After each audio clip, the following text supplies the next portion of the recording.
लेकिन उसने किया क्या है, मुकुट कुंडल राजाओं का सा एक वस्त्र और आभूषण ऐसा सब कुछ बना रखा है कि निजग्गा हो जसा वीर। भागवत जी कहती हैं कि निजग्गा हो सा वीर दिग्विजयो क्वचित। निजग्गा हो जसा वीर दिग्विजयो क्वचित। वो नृप लिंग धरे, कैसा रूप बनाया, नृप मन राजा का, लिंग मन शरीर धारण किया उस शूद्र ने। और शूद्रम घ्नतम गो मिथुनम पदा, गो मिथुनम पदा। गाय का एक जोड़ा है जो हमारी संस्कृति का पवित्रतम प्रतीक है। गो और बैल ये दोनों, वो गोवंशी है, गाय का पुत्र है, इसलिए उस गोमिथुन को मार रहा है। धर्म का स्वरूप है बैल, उस पर पदाघात कर रहा है। अगर कोई विधर्मी, यदि कोई यवन इस्लाम धर्म को मानने वाला मुसलमान ऐसा करे,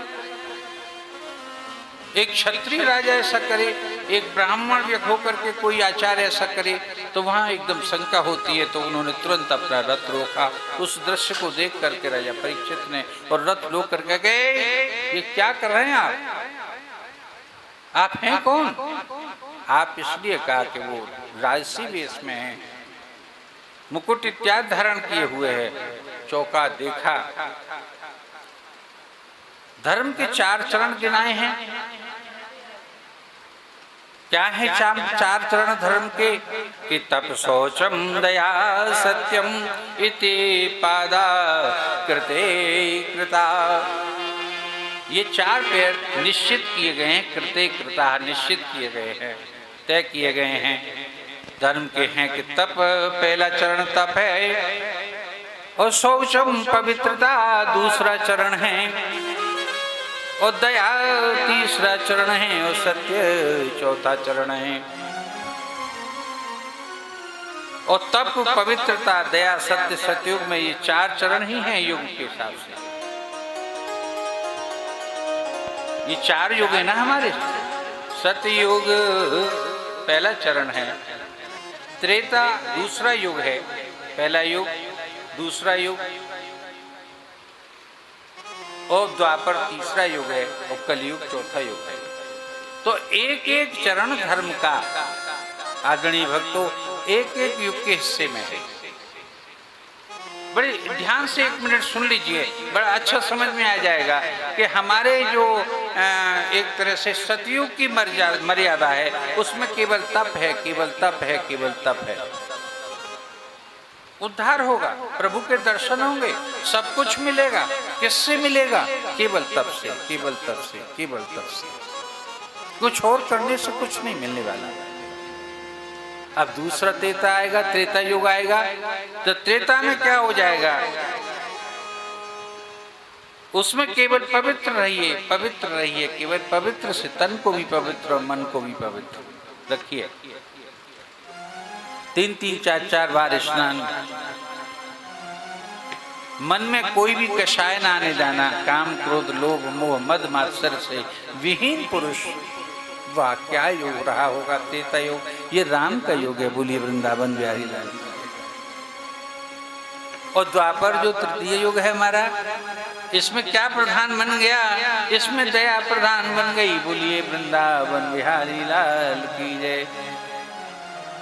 इसमें दया करो, केवल गरीबों पर दया करो कि तुम गरीबों की सुनो, केवल कि तुम गरीबों की सुनो, वो तुम्हारी सुनेगा।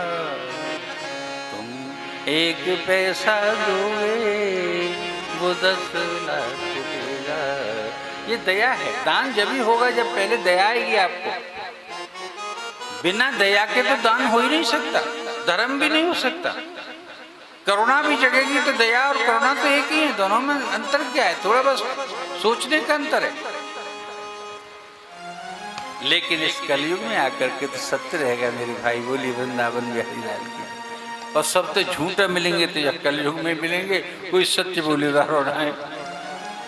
सबसे झूठे मिलेंगे तो इस कलयुग में ही मिलेंगे। बोल तो कोई सत्य कृष्णा, बड़ी मुश्किल से कोई गुरुजी बार कोई मिल जाए तो नेकार कोई सही बोल दे तो बोल दे। बड़े बड़े गुरु महात्मा भी कई बार मुझसे, मेरे परिवार के लोग और दूसरे लोग, मित्र लोग मुझे बड़ा डांटा करते हैं, मुझे बड़ा रोका करते हैं। मैं अपनी भी चीज सुना रहा हूं। और क्या कहते हैं मुझसे मेरे अपने ही लोग कि तुम पे अपनी बात चुपचाप रखी ना जाए तो सब बता दे तो बोलिए वृंदावन बिहारी लाल की जय। अपनी बात को कह जरूर दे तो सब जो कि तू बता दे तो। मैंने कि भैया बा ने पूछी मुझे वो बात तो मैं, अगर मैं उसमें मौन रह जाता तो मौन तो झूठ के बराबर वैसे ही है। बोलिए वृंदावन बिहारी लाल की जय। मौन हो जाना ये भी एक प्रकार का झूठी है। और सत्य क्या चीज होती है? सत्य में दो परिभाषा हमारे शास्त्रों में दी गई हैं सत्य की। पहली बार जान लो, बहुत हिंदी में समझाऊंगा, संस्कृत के श्लोक के माध्यम से नहीं है। तो संस्कृत के श्लोकों में ही वो बातें, लेकिन मैं हिंदी में समझाऊंगा उनको, जिससे कि आपको अच्छी तरह से समझ में आ जाए कि सत्य होता क्या है। आंखों से जैसा देखा हो, ध्यान से सुनना, भीष्म पितामह के एक श्लोक का अनुवाद है। भीष्म पितामह ने बोला है कि आंखों से जैसा देखा हो, कानों से जैसा सुना हो और त्वचा ने जैसा स्पर्श करके बताया हो, मन ने जैसा अनुभव किया हो, उसको वैसा के वैसा कह देना सत्य है। बोलिए वृंदावन बिहारी लाल की जय। उसमें कोई हेरा फेरी न हो। यानी कि अपनी कर्मेंद्रियों ने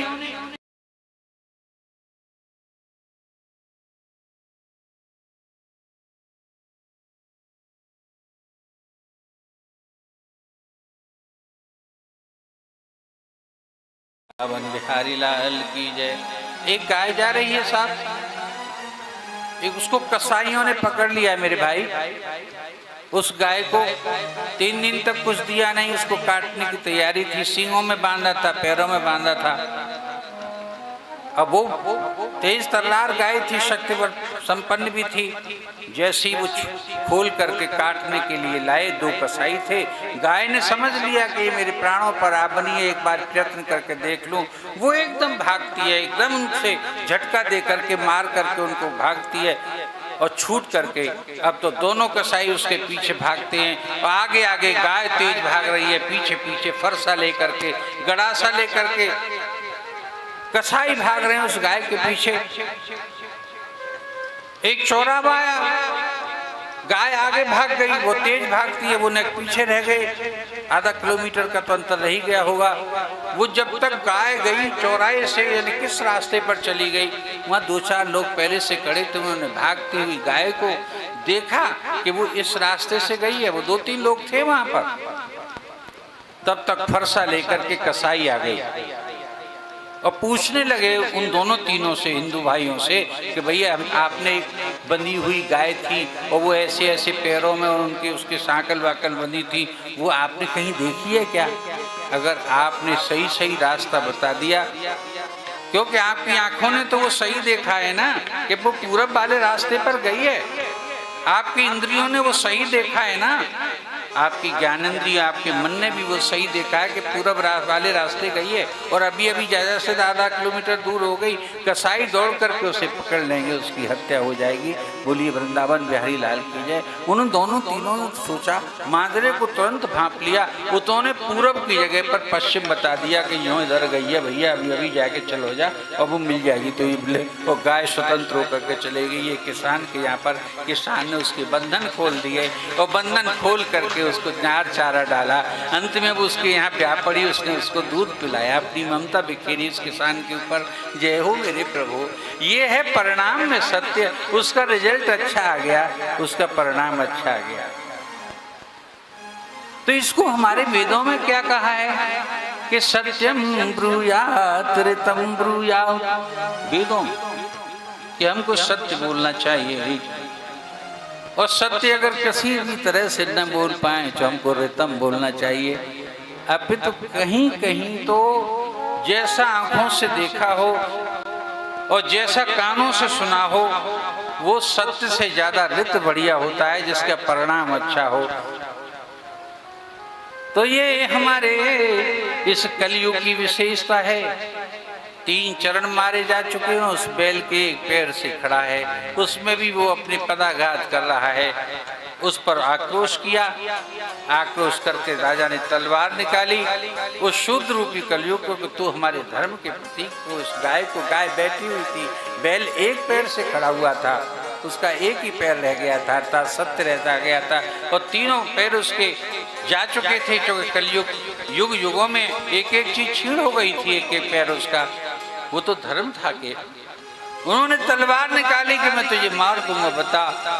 वो दुष्ट था, समझ गया कि राजा में वो शक्ति है, कोई कलयुग को, बुरे समय को मार सकता है या समाप्त कर सकता है। आप चिंता न कीजिए, ये कलयुग है, लेकिन कलयुग और लोगों पर जो दुष्प्रभाव डाल रहा है संसार के लोगों पर, लेकिन भगवान के भक्तों पर वो उतना प्रभाव नहीं डाल पाता। बोलिए वृंदावन बिहारी लाल की जय। उनसे दूर ही रहता है। इसलिए आगे ये कथा बता रही है, इस चीज का संकेत कर रही है। अंतुगत तो उन्होंने क्षमा मांगी तो उनके कि मेरा नाम कलयुग है, मैं वैसे तो शूद्र हूँ लेकिन राजा का वेश बना करके आया हूँ, हे राजन मुझे क्षमा कर दीजिए, मुझ पर गलती हो गई। तुरंत वो पैरों में पड़ गया राजा के। और राजाओं की एक, उस समय के राजाओं की एक मर्यादा हुआ करती थी, अब तो नहीं है लोकतंत्र में उन राजा और मंत्रियों की ये मर्यादा कि गलती करने पर वो क्षमादान देना। अब तो जो ठान लेते हैं वो उसके साथ करके ही रहते हैं, जो ठान लेते हैं वो उसके साथ करके ही रहते हैं अब तो। लेकिन पहले राजाओं का एक सिद्धांत था, कोई शरणागत हो गया है और शरण में आ गया है तो फिर क्या होगा, तो उसे क्षमा कर देंगे। राजा ने क्षमादान दिया कि भगवान मुझ में एक बड़ी भारी शक्ति है। कि क्या शक्ति है तुझ में? तपस्या करने से किसी को फल नहीं मिलता है, बड़ी बड़ी लंबी साधना को करने से किसी को फल नहीं मिलता है, लेकिन मेरे कार्यकाल में भगवान का कीर्तन भी कोई कर लेगा छोटा मोटा तो भी उसका कल्याण हो जाएगा और प्रभु से प्राप्त हो जाएंगे। ये मेरी विशेषता है और मुझे भी रहने का अधिकार है प्रभु आपकी जनता में। कि ठीक है मैं तुम्हें क्षमा कर देता हूँ, लेकिन जब तक मेरा राज्य रहे, मेरी सत्ता रहे और जब तक मैं जीवित रहूँ तब तक सीमित रहना। तो भगवान मैं बिल्कुल मानता हूँ कि सीमित रहूँगा, मैं कहीं कोई अत्याचार नहीं करूँगा। कि आज जैसा दृश्य न दिखाई दे, कि भगवान बिल्कुल दिखाई नहीं देगा। गिड़गिड़ाने लगा, झूठे गिड़गिड़ा रहा है, करेगा वही जो उसके मन में, निश्चित ही नहीं मानेगा। लेकिन राजा को उसने यही कहा कि भगवान मुझे रहने के कुछ स्थान दे दीजिए कि मैं कहाँ जाकर के रहूं। तो उन्होंने कहा कि ठीक है मैं तुम्हें